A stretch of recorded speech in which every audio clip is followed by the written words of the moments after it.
bigla? Malis na ako. Wala naman ako mapapala sa'yo. How dare you? Oh! What the? Oh, sir. Nandito ka na po pala. Sino ka? Sir, si Jeremy po. Pinayagan niyo po ako makitulog dito kanina. Bukas na bukas umalis ka na. Hindi kita kaano-ano at hindi ako sanay na may kasama ako dito sa bahay. Yung nanay mo, walang kwenta. Walang silbi. Iniwan niya lang ako ng parang pusa akong kanino lang eh. Tapos siya wala siyang paramdam. Kapal na mukha niyang nanay mo. Alam mo, sa sobrang kapal na mukha niyang nanay mo, sa akin ka niya papatakbuhin. Porque patay na siya. Anong kala niya papayag ako? Wala akong pakialam kung patay na siya. Kasi para sa akin, matagal ko na siyang tinuturing na patay. Wala akong nanay na walang silbi. Wala akong nanay na walang kwenta. Wala akong nanay. Wala akong nanay. Nanay.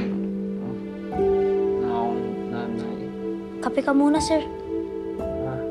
Ha?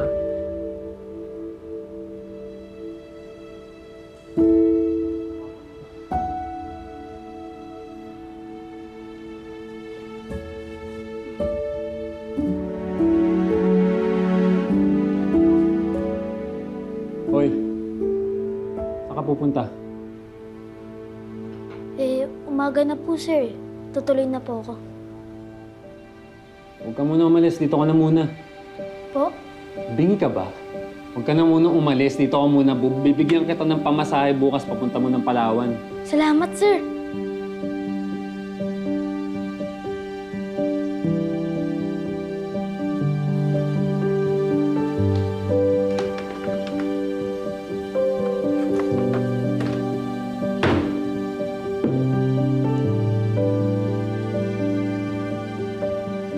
Anong ginagawa mo? Ba't ka naglilinis?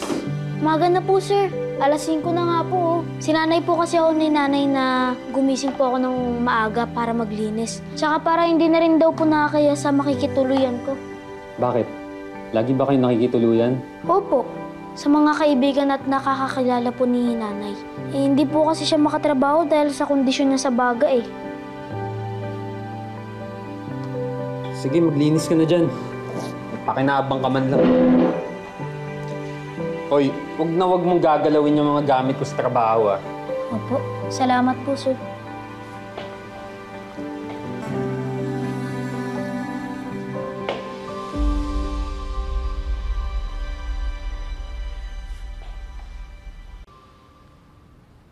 Yes, sir.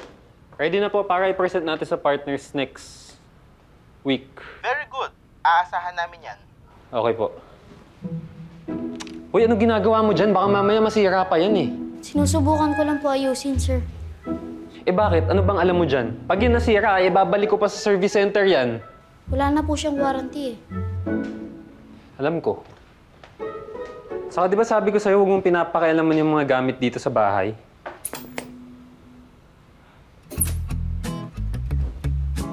Kumain po muna kayo dyan, sir. Kumain ka na rin. Salamat po.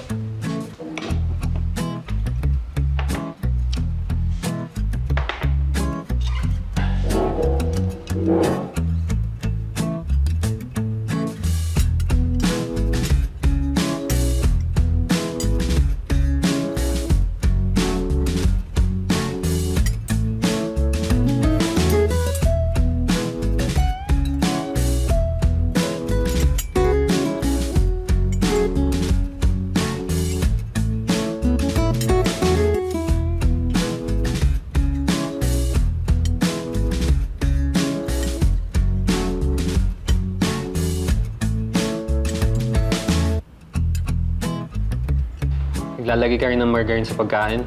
Opo. Sabi po kasi ni nanay noon, tatangkad daw po ako kapag ginawa ko yun.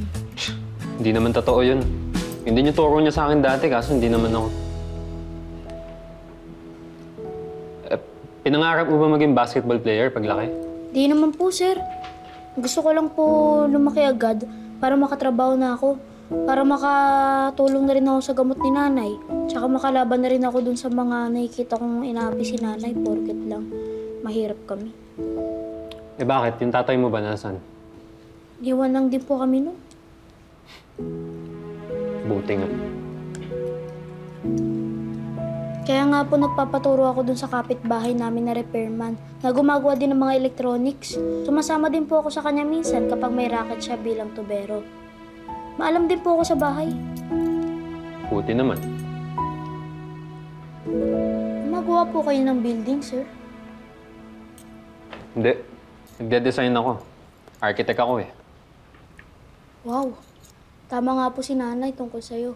Matalino daw po kayo. Lagi daw po kayo honor nung elementary kayo eh.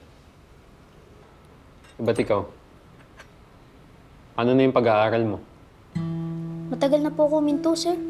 Hanggang grade 2 lang nga po yung natapos ko eh. Di na talaga kaya ni nanay. Grabe, nakakaingit ka, sir. Nakatapos ka. Sige na. Ubusin mo na yan. Nagliligpit pa ako. Ako, sir, wag na. Ako na po, baka madumihin pa yung polo niyo. Ang ganda nga eh, pag sosyal. Pagkatas niyo po kumain, umalis na po kayo. Baka malit pa kayo sa trabaho eh.